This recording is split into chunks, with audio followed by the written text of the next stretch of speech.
Do you ever wonder, what is the point of life? What is the purpose of being alive? What's the goal, if there is one? Buddhist wisdom tells us that life is suffering. Certainly that seems to be the case for a lot of people a lot of the time. Life is full of struggle, frustration and grief. Even those of us who are enjoying a better standard of life than almost anybody in the history of the planet can usually find something to grumble about. If nothing else, we all have to live with the existential angst of knowing that we and everyone we love one day will be gone. In that context, it's incredibly important for us to find a source of meaning. Nietzsche said, "To live is to suffer, and to survive is to find some meaning in the suffering." It used to be the case that most people found this meaning in religion, but that's far less common now. If we look at the UK, as recently as 2001, over 70% of adults identified as Christian. By 2021, that number had fallen to just 46%, while the number of adults identifying with no religion had more than doubled, from 15% to 37% during the same period. Now, I'm not a Christian. In fact, I'm part of this ominous-looking no-religion group. But I do see this trend as potentially worrying because people are turning away from what used to be a primary source of meaning in people's lives. Unless these people in the no-religion group, like myself, find some other framework or source of meaning, then all we're left with is the suffering of life itself. In the absence of religion, people have started to turn to other potential sources of meaning. The most apparent approach is basically accumulating wealth. We're not quite sure what we want, but we know we want more of something. To be fair, accumulating wealth makes sense as a goal to adopt, but it's not quite a source of meaning.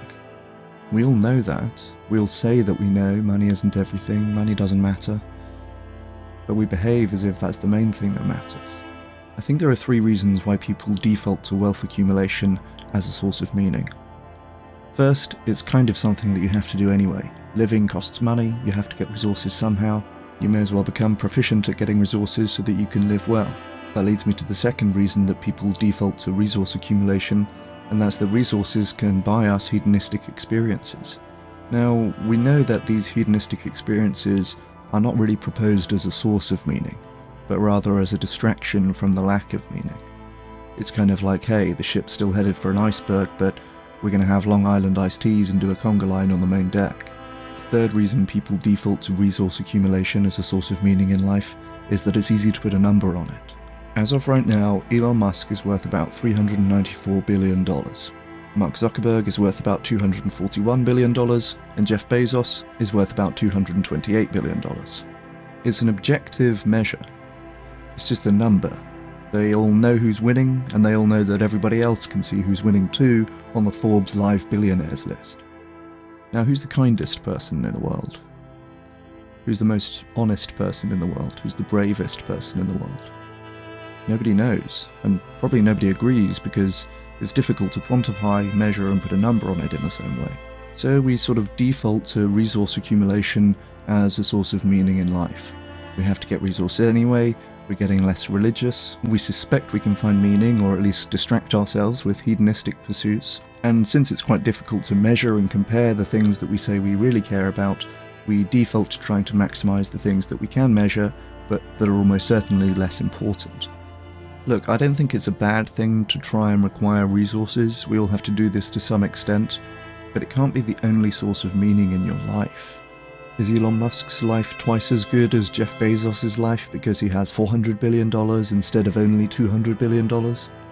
I'm going to say probably not.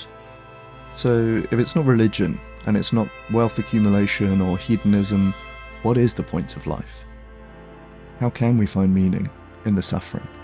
The best answer I have found is to try to help alleviate suffering for others.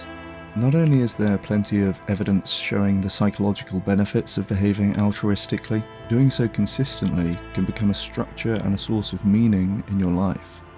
If you have the time and the disposition to ask a question like what is the point of life, you're almost certainly suffering a lot less than a lot of others. And you almost certainly have the opportunity to help others suffer a lot less than they are currently.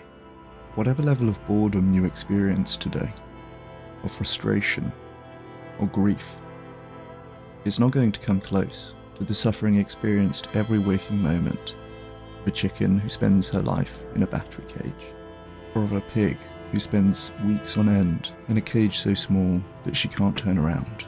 When we look at factory farming, the number of beings involved and the intensity of their suffering makes this a vast source of immense misery.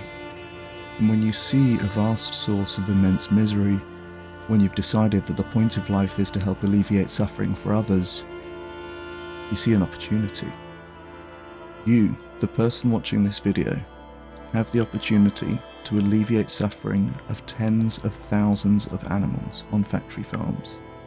If you've come to this video looking for a point to life, this might just be it. You might be somebody who thinks you found your purpose already, and if you have, then good luck to you. But if you have not yet decided what to do with your life, what is the point of life, and where should you point your efforts, just know that you have the opportunity to help alleviate suffering for tens of thousands of animals. I can't think of a more worthy goal to pursue with my life. You don't have to be a vegetarian or vegan to think that this is a worthwhile cause. Suffering is bad. What you're seeing here is bad. It doesn't matter that they were bred for food. Their suffering is real, and we don't have to do this.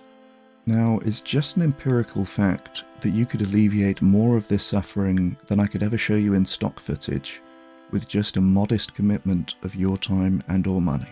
I'm talking here about donating anything upwards of about 20 quid a month, sharing the occasional news article on social media, or spending anything from an hour a week sending a few emails. If you want to know more about exactly how doing these 3 things can save tens of thousands of animals, go and check out my video Upgrade to Vegan 2.0 now. You might feel that you already have a compelling source of meaning, or you might still think that you can distract yourself with hedonistic pursuits forever. But if you start to find that those things don't do it for you anymore, and you start to wonder again, what is the point of life? Remember this video. This is Bryant PhD. Cheers.